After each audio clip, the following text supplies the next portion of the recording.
Ya, kita akan mengajak Anda untuk bergabung ke Sleman, Yogyakarta, bergabung dengan reporter TV One, ada Danita Riyandini yang akan mengabarkan informasi. Ini terkait dengan bentrokan ya, yang kabarnya sempat terjadi antara dua klub sepak bola begitu. Kami akan menyapa Danita Riyandini langsung dari Sleman, Yogyakarta. Danita, silakan laporan Anda.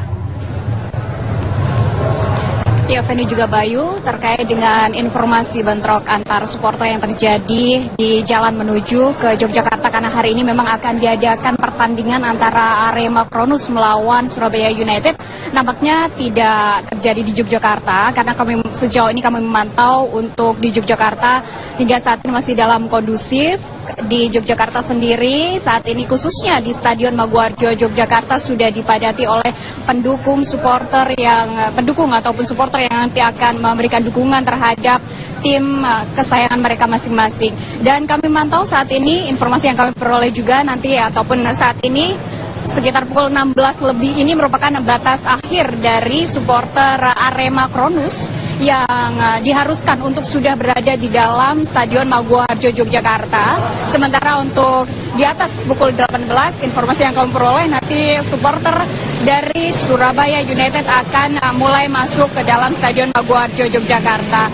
Pihak baik TNI maupun Polri memang terus berkoordinasi di kawasan Yogyakarta, terutama dipusatkan di Stadion Maguwarjo Yogyakarta ini. Mereka memberikan pengamanan yang cukup ketat, berlapis-lapis, tidak hanya di dalam area Stadion Maguwarjo saja, namun ada di sepanjang jalan menuju arah Stadion Maguwarjo maupun perbatasan masuk ke dalam daerah istimewa Yogyakarta. Untuk jumlah pendukung dari Aremania, maksud kami pendukung dari Arema Kronus ataupun mereka biasa menyebutnya dengan Aremania, ada sekitar 23.000 pendukung yang siap memberikan dukungannya terhadap tim kesayangan mereka. Sementara untuk pendukung dari Surabaya United juga sudah siap untuk memberikan dukungannya terhadap mereka. Terkait dengan bentrok yang terjadi sebelumnya antara supporter, tadi kami sempat berbincang dengan supporter atau pendukung yang ada di Stadion Maguwarjo Yogyakarta. Mereka memang sempat menyatakan kecewa karena sebelum pertandingan dimulai ada insiden yang tidak diinginkan, sehingga mereka berharap agar jalannya pertandingan yang akan digelar malam hari ini, kick off sendiri akan dimulai sekitar pukul 19.30, akan berjalan dengan lancar. Nanti pertandingan akan berakhir sekitar pukul 21 waktu Indonesia bagian Barat, sementara para pendukung ataupun supporter dapat mendapatkan tiket dengan harga Rp30.000, Rp50.000 dan VIP sebesar Rp75.000. Sementara untuk pihak dari TNI sendiri dan polisi juga saat ini terus melakukan penjagaan hingga pertandingan usai. Kita kembalikan ke Anda, Feni juga Bayu di Jakarta. Baik, Danita Riyandini, terima kasih laporan Anda langsung dari Yogyakarta. Bayu, kita tentu berharap semoga pertandingan nanti berjalan dengan lancar untuk... Seorang oknum polisi aktif di Riau tertangkap tangan saat bertransaksi narkotika. Sementara di Tasikmalaya, Jawa Barat, 3 kawanan rampok membobol toko diringkus polisi. Informasi selengkapnya kami rangkum dalam Kilas Kriminal berikut ini. Jajaran Reserse Narkoba Polresta Pekanbaru Riau mengungkap peredaran narkoba jenis ekstasi yang dilakukan oknum polisi aktif. Oknum polisi berpangkat Brigadir IA ini bertugas di Polres Kepulauan Meranti Riau.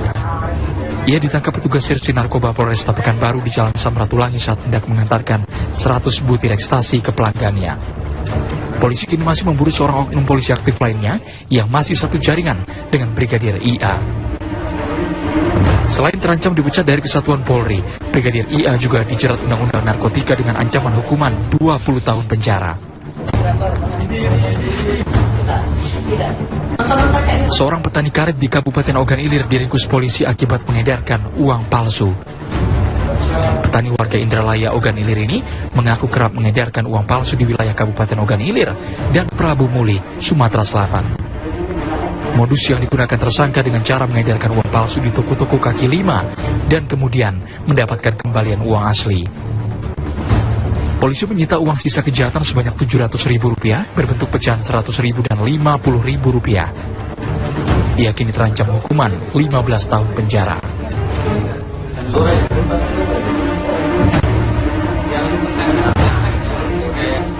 Seorang anggota komplotan sindikat pemalsu BPKB mobil HS dibekuk aparat kepolisian Polresta Bandar Lampung.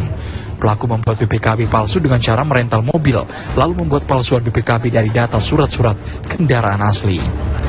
Setiap BPKB mobil palsu biasa dijual seharga 8 juta rupiah kepada pelaku sindikat lainnya yang kemudian digunakan untuk meminjam uang ke pihak bank.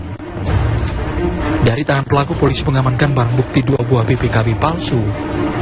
Sementara 4 anggota komplotan pemalsu BPKB lainnya masih dikejar polisi.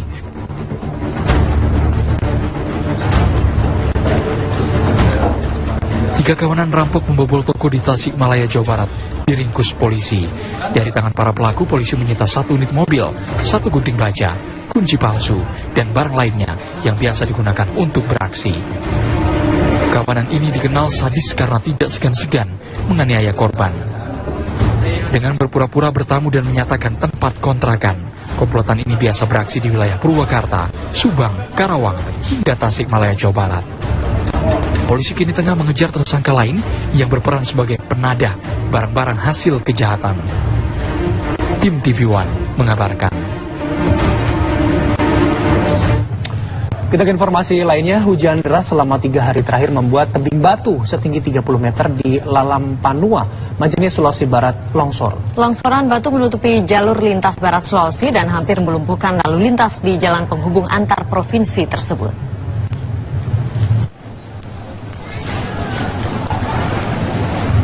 Longsornya puluhan kubik material batu kapur ini di Lalam Panua, Pambuang, Majene ini menutup satu-satunya jalur penghubung antar 3 provinsi. Jalur dari dan menuju Sulawesi Selatan, Barat, dan Sulawesi Tengah terhalang longsoran ini. Tebing batu setinggi 30 meter ini longsor setelah diterpa hujan deras selama 3 hari terakhir.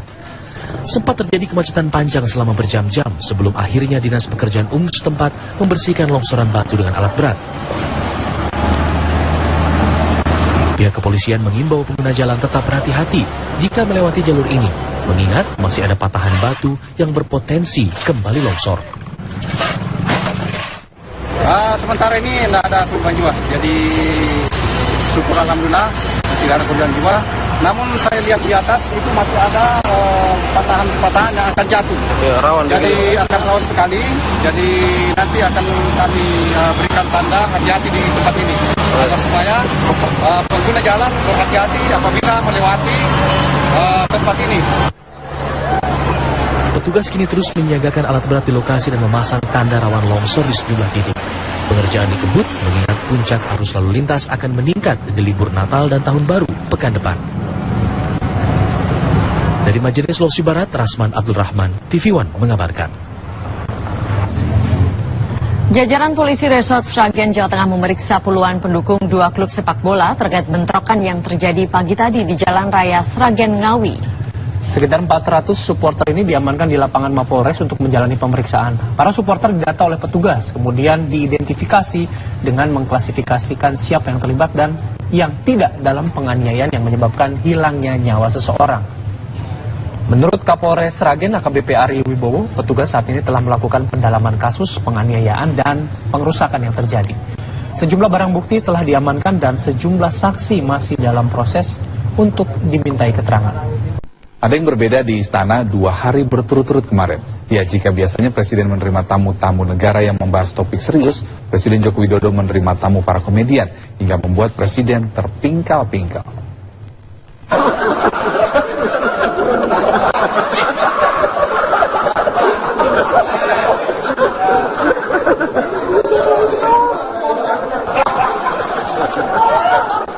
Tidak setiap hari kita melihat Presiden Joko Widodo tertawa terpingkal-pingkal seperti ini.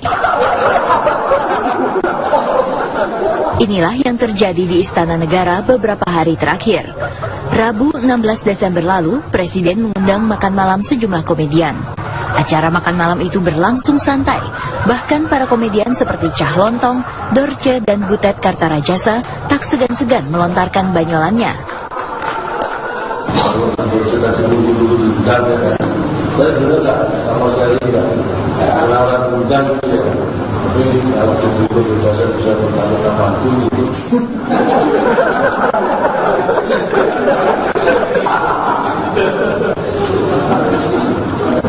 Membuat rasa aman, rasa tentram para komedian pasti masih punya lawan kerjaan.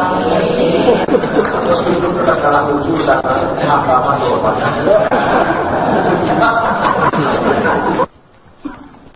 Kamis kemarin, giliran para pemain stand-up komedi yang mendapat kehormatan makan siang bersama Presiden Joko Widodo di Istana Negara.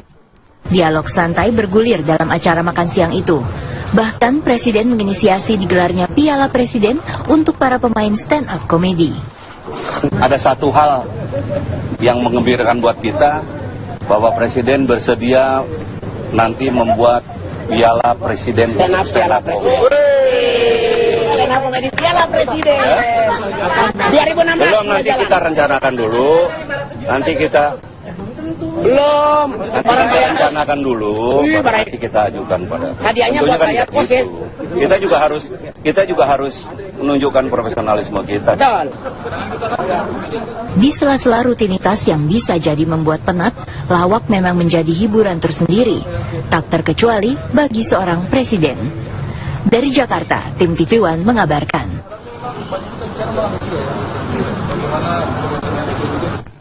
Perbincangan mengenai pimpinan KPK yang baru akan hadir saat lagi, tetap bersama kami. Pasca terjadinya bentrokan, kepolisian hingga saat ini masih berjaga di depan lapas Kerobokan Bali. Sementara itu, 2 ormas yang terlibat dalam bentrokan akhirnya sepakat untuk berdamai dan meminta maaf.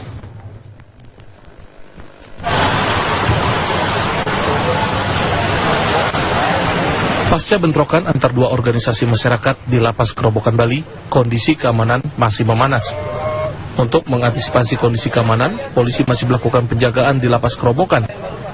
Sebelumnya polisi juga melakukan penyisiran di berbagai titik pos ormas untuk mengantisipasi bentrok susulan. Dalam bentrokan kemarin, 4 orang tewas dan sejumlah lainnya terluka. Bentrokan terjadi antara napi Blok C dan Blok D yang ditenggarai merupakan anggota 2 ormas di Bali. Bentrokan juga terjadi di luar lapas dan meluas hingga ke Jalan Teku Umar, Denpasar. Polisi masih menyelidiki provokator dalam bentrokan yang mengganggu aktivitas warga tersebut. Sementara itu, tokoh 2 ormas pelaku bentrokan akhirnya sepakat untuk berdamai. Kesepakatan damai itu dilakukan di hadapan Muspida Bali. Selain berdamai, mereka juga berjanji akan menyerahkan para pelaku bentrokan serta menyerahkan senjata tajam milik mereka.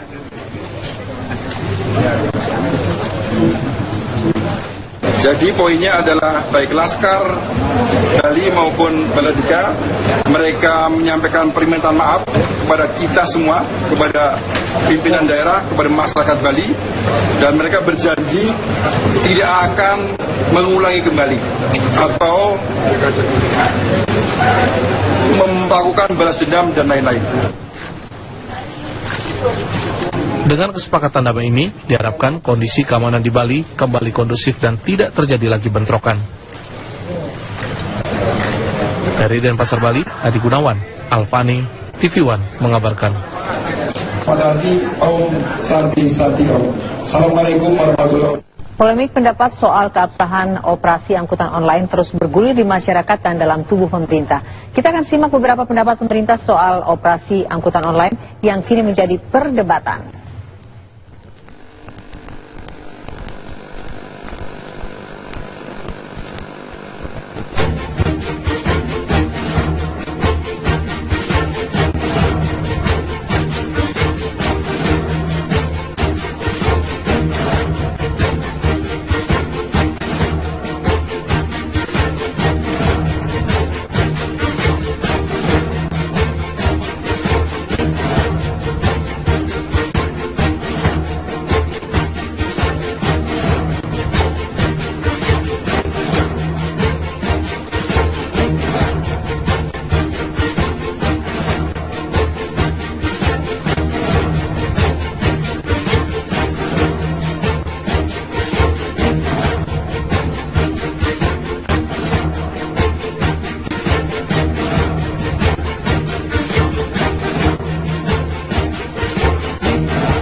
Selain di tanah air, lain juga di negara Malaysia, pemerintah Malaysia dalam waktu dekat akan memberikan izin operasi kepada sejumlah perusahaan taksi berbasis online.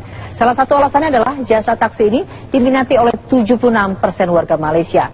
Izin operasi akan diberikan setelah perusahaan taksi berbasis online tersebut memenuhi sejumlah persyaratan yang diajukan pemerintah Malaysia. Dalam waktu dekat, pemerintah Malaysia akan segera mengumumkan izin operasi sejumlah perusahaan taksi online seperti Uber dan GrabCar di negeri jiran. Keputusan ini diambil setelah pemerintah melakukan pembicaraan serta menggelar survei terhadap 45.000 warga Malaysia.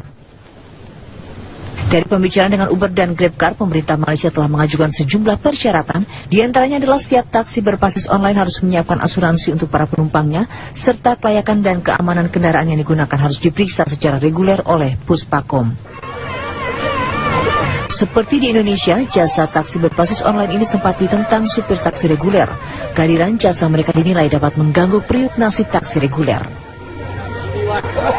Namun pemerintah Malaysia rupanya tidak mengindahkan. Mereka sebaliknya berpendapat pelayanan taksi online dapat diterima dengan baik konsumen, terutama kalangan anak muda Malaysia.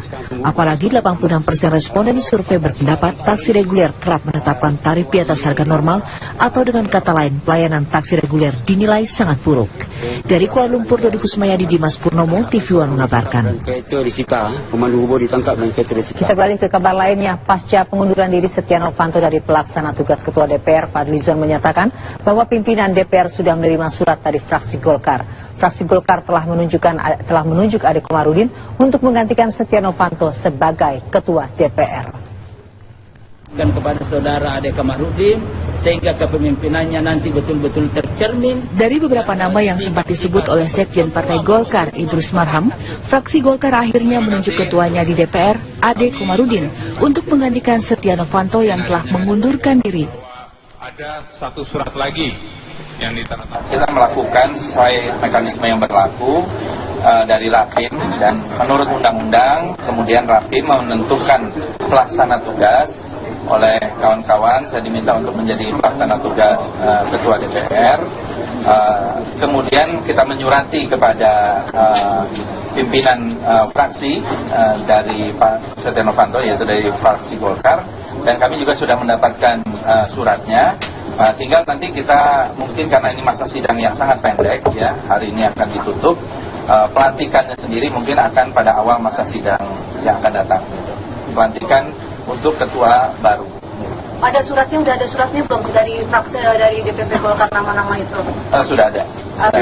DPP belum. Dari fraksi, maaf. Dari fraksi ada nama-namanya belum? Dari fraksi nama yang disampaikan adalah Bapak Ade Komarudin. Polisi terus mengusut kasus postingan foto presiden dan artis Nikita Mirzani. Polisi menemukan adanya pelanggaran pornografi serta Undang-Undang Informasi dan Transaksi Elektronik.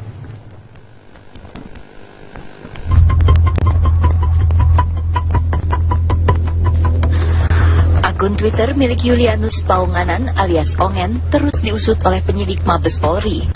Ongen telah ditahan setelah ditetapkan sebagai tersangka kasus pornografi serta pelanggaran Undang-Undang Informasi dan Transaksi Elektronik. Akun milik Ongen menjadi sorotan setelah pada periode 12 hingga 14 Desember kemarin mengunggah foto Joko Widodo saat menjadi calon gubernur DKI Jakarta. Namun, foto tersebut disertai tulisan yang tidak pantas. Ya, kita sudah lakukan pengkajian terhadap yang diposting itu. Memang dari hasil kajian kami ada memenuhi beberapa unsur-unsur pidana. Di antara yang pertama adalah pornografi, kemudian yang kedua adalah melanggar Undang-Undang ITE pasal 45. Sehingga kita berkesimpulan bahwa ini sudah memenuhi unsur melakukan tindak pidana. Oleh karena itu kita lakukan tindakan, kemudian kita proses lebih lanjut untuk bisa kita bawa ke pengadilan. Karena dari situ tidak ada unsur kritiknya, juga tidak ada unsur konstruksinya, tidak ada, adanya penghinaan dan juga pornografi dan Undang-Undang ITE yang dilanggar. Sementara itu, rumah Julianus Paunganan di kawasan Pejaten, Jakarta Selatan, lengang. Tak terlihat aktivitas di depan rumah Ongen yang ditangkap pada hari Kamis lalu. Dari Jakarta, tim TV One mengabarkan.